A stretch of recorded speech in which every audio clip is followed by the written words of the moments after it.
Hello and welcome to my channel. My name is Ben.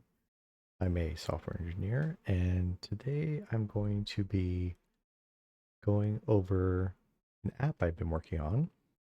And as you can see here, we have Android Studio pulled up and I'm just going to walk through the code. I'm not going to actually be coding today um, since this is my first run through.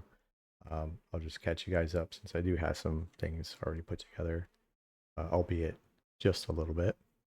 Um, so yeah, so pretty simple so far. The idea here is it's a chess app, an app you can play chess on, or at least that's the goal.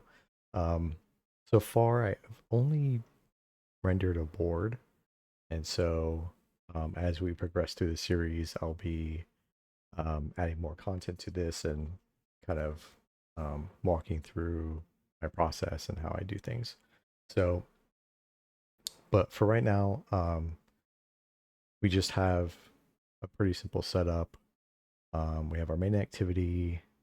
We do have a theme that was kind of boilerplate generated. Um, Pretty basic colors here.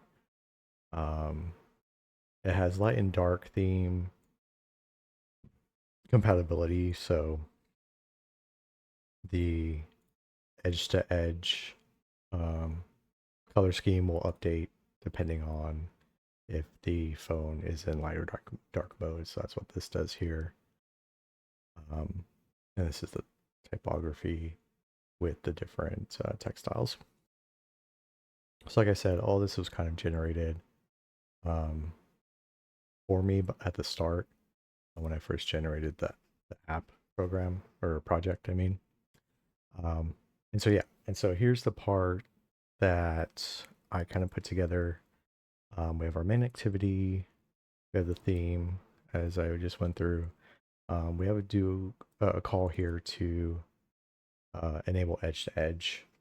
That just basically um, kind of extends the app to cover the full screen to make sure kind of the colors are in sync, particularly with the lighter dark theme of the operating system settings. Set content here. Inside our theme, we have a scaffold, pretty standard stuff.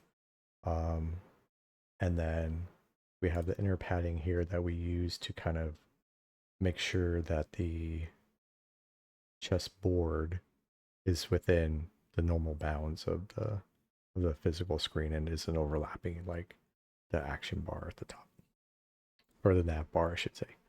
All right. So yeah, so let's just dive into this composable here. We pass that modifier through as a parameter. I do have some values here, or some vowels that are representative of the files and ranks. Um, Pretty standard.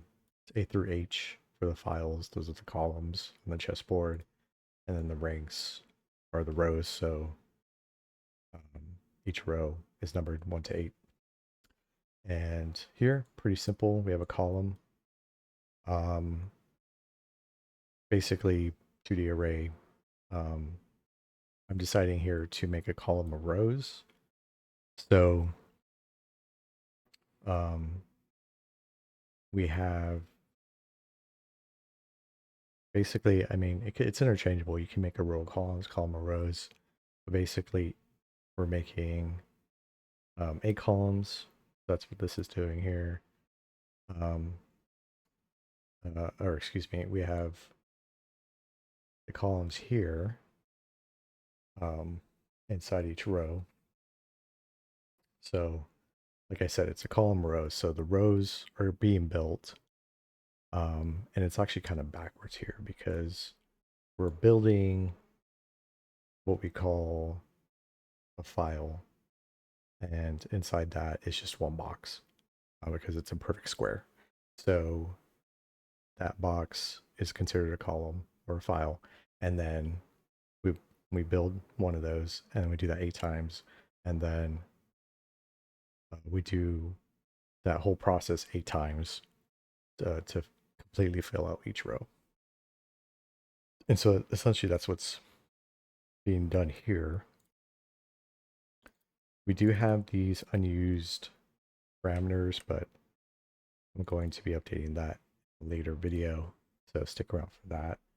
And then it does, just by whether or not it's even or odd, which is this calculation here, it'll color it light gray or black. And then pretty simple box, 42 dp, just an empty box, nothing special. And then we have a preview here. So let's see. Yeah, so parameter rank and file never used, but again, I'll update that later. Let's just go ahead and run this, see what it looks like.